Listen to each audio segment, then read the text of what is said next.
Assalamualaikum friends, welcome to Trio Sisters Vlogs. இன்னைக்கு நம்ம சேனல்ல பெங்களூர் ஸ்பெஷல் பீஃப் ஃபால் பார்க்கலாமா? ஃபர்ஸ்ட் அதுக்கு தேவையான இன்கிரீடியன்ட்ஸ் எல்லாம் நோட் பண்ணிக்கோங்க. வெறும் இந்த இன்கிரீடியன்ட்ஸ் மட்டும் வச்சுமே நம்ம பண்ண மாட்டோம், மேற்கொண்டு கூட ஒரு சில இன்கிரீடியன்ட்ஸ் ஆட் பண்ணலாம். ஸோ ஃபுல் வீடியோ பார்த்து தெரிஞ்சுக்கோங்க, ஓகேவா? ஓகே, ஃபால் செய்யறதுக்கு அதுக்கு பாருங்க, இந்த ஃபார்மேட்ல பீஃப் கட் பண்ணி வாங்கிக்கலாம். நான் வீடியோவில் காட்டுற மாதிரி வாங்கிக்கோங்க. பாருங்க, நம்ம அங்கே கேட்டோம்னா அவங்களே கட் பண்ணி தருவாங்க. அப்படி இல்லை அப்படின்னா நீங்களே நைஃபை வச்சு இந்த மாதிரி கட் பண்ணி எடுத்துக்கோங்க. பாருங்க, வீடியோ பார்த்தாலே உங்களுக்கே தெரியும் எந்த மாதிரி கட் பண்ணிக்கணும், ஓகேவா? இது நம்ம அப்படியே போட மாட்டோம். பாருங்க, அருவாமனையிலையோ இல்லை நைஃப்லையோ நீங்கள் இந்த மாதிரி கட் பண்ணிக்கிட்டு இந்த மாதிரி நல்லா தட்டி எடுத்துக்கலாம். இந்த மாதிரி தட்டுறனால தான் பீஃப் நல்லா சீக்கிரம் வெந்து வரும். இல்லைன்னா ரொம்ப கொஞ்சம் பெருசு பெருசாக போடுறதுனால வேகிறதுக்கு இன்னும் லேட் ஆகும். இந்த மாதிரி போட்டால் இன்னும் நல்லா இருக்கும். நெக்ஸ்ட் தட்டி எடுத்தது நல்லா வாஷ் பண்ணிக்கலாம். பீஃப் நல்லா ஒரு 3 to 4 டைம்ஸ் நம்ம வாஷ் பண்ணாலே போதும். நம்ம ஏற்கனவே தட்டினதுலேயே உங்களுக்கு நல்லா ஸ்ப்ரெட் ஆகி வரும் கறி. அதனால கழுவும் போது உங்களுக்கு ஈஸியாக இருக்கும். அப்புறம் 2-3 வாஷ்லேயே உங்களுக்கு நல்லா க்ளீனாக வந்துடும். பீஃப் நல்லா க்ளீனாக கழுவி எடுத்துக்கிட்டாச்சு. நெக்ஸ்ட்டு மசாலாஸ் என்ன ஆட் பண்ணலான்னு பார்க்கலாம். மிளகு 5 ஸ்பூன் மிளகு எடுத்துக்கணும். நான் காட்டுறக்காரங்க அந்த ஸ்பூனில் 5 ஸ்பூன் எடுத்துக்கோங்க. அப்புறம் 8 பச்சை மிளகா, 1 கைக்குத்து கொத்தமல்லி, 6 தக்காளி. இப்போ நம்ம எடுத்துக்கிற இன்க்ரீடியன்ஸ் எல்லாமே 1.25 கிலோ கறிக்கான அளவு. நீங்கள் எவ்வளோ கறியை வாங்கியிருக்கீங்களோ அதுக்கேற்ற மாதிரி மசாலாஸை கூட்டிக்கவோ குறைச்சிக்கவோ பண்ணிக்கலாம்.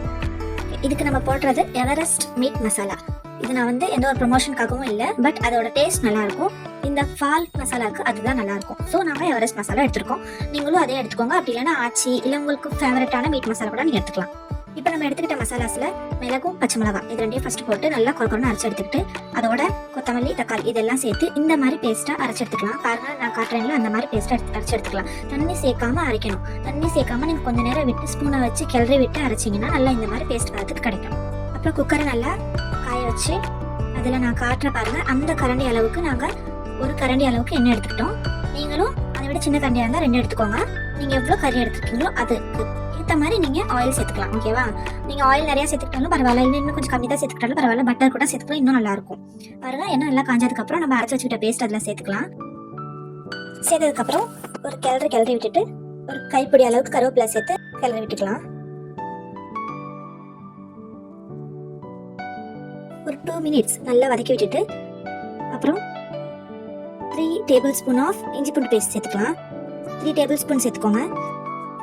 பாருங்க, 1.25 கிலோவுக்கு 3 டேபிள் ஸ்பூன் சேர்த்துக்கிட்டு அதுக்கேற்ற மாதிரி நீங்கள் எவ்வளோ சேர்த்துக்கணுமோ அதுக்கேற்ற மாதிரி சேர்த்துக்கோங்க, ஓகேவா? பாருங்க, நல்லா வதக்கிக்கலாம். அந்த மசாலாவோட பச்சை வாசம் போய் வரணும். நம்ம சேர்த்த கொத்தமல்லி இது எல்லாமே நம்ம பச்சையாக சேர்த்ததுனால எண்ணெயில் வதக்கும் போது அதோட பச்சை வாசனைலாம் போய் நல்ல ஒரு ஃப்ளேவரபுளான வாசனை வரணும். இதோட கொஞ்சம் உப்பு சேர்த்து வதக்கிக்கலாம்.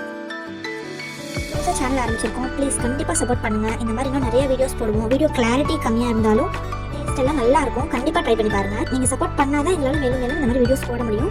பாருங்கள், நல்லா வதக்கி பச்சை வாசம் போனதும் நம்ம வாஷ் பண்ணி வச்சிருந்த பீஃபை சேர்த்துக்கலாம். உங்களோட எல்லா வீடியோஸும் பாருங்கள், கண்டிப்பாக சப்போர்ட் பண்ணுங்கள். வீட்டில் ட்ரை பண்ணி பாருங்கள், டேஸ்ட் ரொம்பவே நல்லாயிருக்கும். உங்களோட சப்போர்ட் இருந்தால் தான் எங்களால் கண்டிப்பாக மேலும் வீடியோஸ் போட முடியும். பீஃப் எல்லாம் போட்டாச்சு. இதோட நம்ம எடுத்து வச்சு எவரெஸ்ட் மீட் மசாலா 2 பாக்கெட்டையும் சேர்த்துக்கலாம்.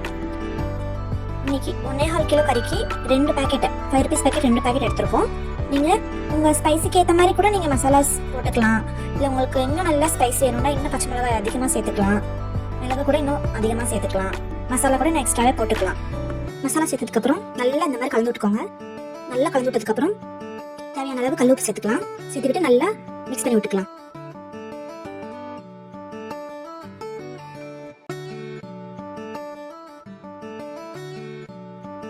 ஒரு 2 மினிட்ஸ் நல்லா வதக்கியாச்சு. இப்போ லிட்டை க்ளோஸ் பண்ணி ஒரு 2 நிமிஷம் அப்படியே விட்டுருங்க. ஃபுல் க்ளோஸ் பண்ணாதீங்க, சும்மா ஹாஃப் க்ளோஸ் பண்ணிவிட்டு ஒரு 2 மினிட்ஸ் விட்டு பாருங்கள், நல்லா தண்ணி பிரிஞ்சு நல்லா கொதிக்குது. இதையும் நல்லா மிக்ஸ் பண்ணி விட்டுக்கலாம்.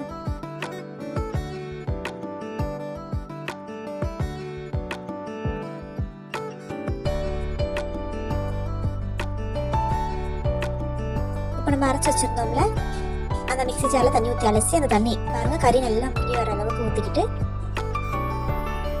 நல்லா மிக்ஸ் பண்ணி விட்டு லிட்டை கம்ப்ளீட்டாக க்ளோஸ் பண்ணிடலாம். க்ளோஸ் பண்ணி 2 விசில்ஸ்க்கு வச்சிடலாம். 2 விசில்ஸ்க்கு அப்புறம் ஓப்பன் பண்ணுறோம். பாருங்க, சூப்பராக கமகமான ஃபால் எப்படி ரெடியாகி வந்திருக்குன்னு. கறியும் நல்லா வெந்து வந்திருக்கு. நம்ம நல்லா கட் பண்ணி ஸ்லைஸாக கட் பண்ணி தட்டி போட்டதுனால 2 விசில்ஸ்லேயே நல்லா கறி வெந்துருச்சு. ஒருவேளை உங்களுக்கு இன்னும் கறி வேகலை அப்படின்னா, ஏன்னா ஒரு சில கறி ஒவ்வொரு மாதிரி இருக்கும், அதனால இன்னும் வேகலை, இன்னும் நமக்கு வேகணும் அப்படின்னா இன்னும் 1 or 2 விசில்ஸ் கூட வச்சுக்கலாம். அப்படி இல்லைன்னா நீங்கள் தனியாக கறியை வேக போட்டு கூட இந்த மாதிரி தாளிச்சு விட்டு ஒரு விசில் வச்சு இறக்கிக்கலாம். அவ்வளோதான். கடைசியாக கொத்தமல்லி தூவி ஹாட்டாக சர்வ் பண்ணுங்க. சூப்பராக இருக்கும். பெங்களூரில் பால்னால இடியாப்பம் தான். இடியாப்பம் இல்லாமல் பால் சாப்பிட்டா எப்படி? அதனால தான் இன்னைக்கு எங்கள் வீட்லேயே இடியாப்பம் செஞ்சுட்டோம். இடியாப்பம் மாவில் நல்லா கொதிக்கிற தண்ணியை ஊற்றி இந்த மாதிரி கிண்டிக்கலாம். பாருங்க, இந்த மாதிரி கொஞ்சம் கொஞ்சமாக தண்ணி ஊற்றி கிண்டணும். மொத்தமாக ஒரே தடவை தண்ணி ஊற்றி கிண்டக்கூடாது. கொஞ்சம் கொஞ்சமாக இந்த மாதிரி தண்ணி ஊற்றி நல்லா கிண்டி எடுத்துக்கலாம். பாருங்க, இப்போ கை பொறுப்பு சூடு வரவும் இடியாப்பம் உரல்ல வச்சு நல்லா பீச்சி எடுத்துடலாம். இடியாப்பம் அவிக்கிறதுக்குன்னே தட்டு இருக்கும். நாங்கள் அந்த ஸ்டாண்ட் தான் வச்சிருக்கோம். இந்த ஸ்டாண்டே நம்ம நார்மலாக இட்லி சட்டியில் தான் இறக்கி நாங்கள் அவிப்போம். அதுக்குன்னு தனியாக இடியாப்ப சட்டிலாம் இருக்குது. பட் நாங்கள் வந்து இடியாப்ப ஸ்டாண்ட் மட்டும் வாங்கி வச்சிருக்கோம். அது நார்மலாக நாங்கள் இட்லி சட்டியில் தான் இறக்கி அவிப்போம். பாருங்க, இந்த மாதிரி அழகாக ரவுண்டாக பேச்சுனீங்கன்னா ஆனால் சூப்பராக இங்கே பெங்களூரில் ரோட் ஸ்டைல் இடியாப்பம் மாதிரியே உங்களுக்கு கிடைக்கும். இன்னைக்கு நம்ம செஞ்ச பால் வந்து இடியாப்பத்துக்கு மட்டும் இல்லை, சப்பாத்தி, ரைஸ் எல்லாத்துக்குமே அட்டகாசமாக இருக்கும். ஆனால் இடியாப்பத்துக்கு மட்டும் தனி டேஸ்ட்டாக இருக்கும். ட்ரை பண்ணிட்டு எப்படி இருக்குன்னு கமெண்ட்ல கண்டிப்பாக சொல்லுங்கள். இன்னும் எங்கள் வீடியோஸ் நீங்கள் சப்ஸ்கிரைப் பண்ணாமல் தான் பார்க்குறீங்கன்னா கண்டிப்பாக சப்ஸ்கிரைப் பண்ணுங்கள். இன்னும் இது போல் இன்னும் பல வேறு டிஃப்ரெண்ட் ஸ்டைலான டிஷ்ஷஸ் உங்களுக்காக நாங்கள் கண்டிப்பாக வீடியோஸ் போடுறோம். கண்டிப்பாக நீங்கள் சப்போர்ட் பண்ணுங்கள். பாருங்க, சூப்பராக இடியாப்பம் வெந்து வந்துருச்சு. இது அழகாக நம்ம ஹாட் பாக்ஸில் மாற்றிக்கலாம். இடியாப்ப மாவு நீங்கள் நார்மலாக பச்சரிசியை காய வச்சு அரைச்சி வறுத்து கூட யூஸ் பண்ணிக்கலாம். இப்போ ரொம்ப ஈஸியாக நம்ம யூஸ் பண்ணுற மாதிரி இடியாப்ப மிக்ஸே நமக்கு மார்க்கெட்டிங்கில் நல்லா கிடைக்குது. அதை வச்சு கூட நம்ம இடியாப்பம் ஈஸியாக ரெடி பண்ணலாம். பாருங்க, இடியாப்பத்தோட நல்லா ஹாட் டேஸ்டி பால் வச்சு ஹாப்பியாக சர்வ் பண்ணுங்க. சூப்பராக நல்லா விரும்பி சாப்பிடுவாங்க. குழந்தைங்களுக்கு ரொம்ப பிடிக்கும். குழந்தைங்களுக்கு ஸ்பைசி அவ்வளோவா சாப்பிட மாட்டாங்க அப்படின்னா நீங்கள் அதுக்கேற்ற மாதிரி ஸ்பைசஸ் கொஞ்சம் கம்மி பண்ணிக்கோங்க. உங்கள் எல்லாத்துக்கும் எங்கள் வீடியோ கண்டிப்பாக பிடிச்சிருக்கும்னு நாங்கள் நம்புகிறோம். இன்னும் மேலும் இந்த மாதிரி டிஷ்ஷஸ் பார்க்குறதுக்கு கண்டிப்பாக ட்ரியோ சிஸ்டர்ஸ் vlogs-ஐ சப்ஸ்கிரைப் பண்ணுங்கள், சப்போர்ட் பண்ணுங்கள். கண்டிப்பாக லைக் பண்ணி சப்ஸ்கிரைப் பண்ணுங்கள். மறக்காம பக்கத்தில் உள்ள பெல் ஐக்கானை கிளிக் பண்ணிடுங்க. Have a nice day. Thanks for watching. Assalamu alaikum warahmatullahi wabarakatuh.